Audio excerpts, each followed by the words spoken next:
బయటకు వచ్చేసి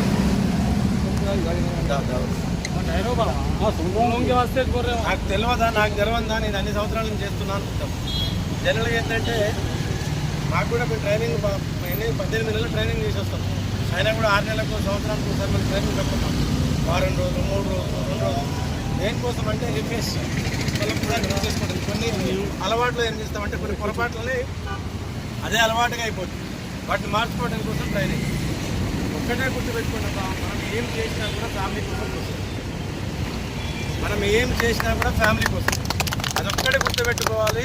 మన కోసం మన ఫ్యామిలీ ఇంటి దగ్గర వెయిట్ చేస్తుంది, అదొక్కడే గుర్తుపెట్టుకోవాలి. డ్రైవింగ్ సీట్లో కూర్చున్నాము అంటే మన కోసం మన ఫ్యామిలీ వెయిట్ చేస్తుంది. రోడ్డు మీద ఒక యాక్సిడెంట్ అయితే ఒక్కళ్ళకి నష్టం కాదు, 2 కుటుంబాలు నష్టం. 2 కుటుంబాలు, పుట్టిన వాడికి కుటుంబం నష్టపోతుంది, చచ్చిపోయిన వాడికి కుటుంబం, చచ్చిపోయిన వాడికి నష్టం అవుతుంది. దాన్ని పుట్టిన వాడికి ఎందుకంటే కేసు ఇది అని తిరుగుతున్న వీడికి నష్టం. సో నిద్ర వచ్చింది, పర్లేదు, గంట సేపు పక్కన పెట్టేసుకొని బండి నిద్ర. ఓనర్ తిట్టినారు,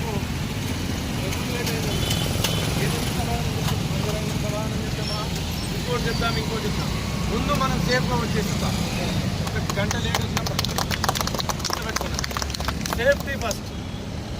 ఒక్కటే గుర్తు ఎప్పుడు కూడా, మన ఫ్యామిలీ మనకు. ఇంటికి పోయేటప్పుడు వెళ్ళి వస్తా, మళ్ళీ వస్తా. పెద్దలు ఏం చెప్పేవాళ్ళు, క్షేమంగా వెళ్ళి లాభంగా రండి. లాభం అంటే ఏంటి? ఇందులో డబ్బులు కాదు. లాభం అంటే డబ్బులు కాదు, మీరు ఎట్లా వెళ్ళారో అలా రావడమే లాభం. పోయేటప్పుడు ప్రాణంతో పోయినాం, అదే ప్రాణంతో మళ్ళీ నడుచుకుంటూ వస్తే అదే లాభం. మీరు తెచ్చే లాభం. జీతం ఎట్లా వదిస్తాం, దాంతో ఫరక్ పడేది లేదు. మనం ఉన్నది ఉన్నట్లుగా పోవడమే లాభం. దయచేసి అందరూ గుర్తుపెట్టుకోండి, డ్రైవింగ్ సీట్లో ఉన్నాము, ఫోన్ పక్కన పెట్టేసేయండి. ఫ్యామిలీ ఫోన్ వచ్చింది, బండి సైడ్ తీసుకోండి, ఫోన్ మాట్లాడండి, ఇక్కడ వరకే కదా, నాకు అలవాటు అయింది కావద్దు. ఒక్క క్షణం చాలు యాక్సిడెంట్ కావడం. అది మన ప్రాణం కావచ్చు, అవతల ప్రాణం కావచ్చు. ఇప్పుడు చూస్తుంటాం, డివైడర్కి వచ్చి చూసుకొని అవతల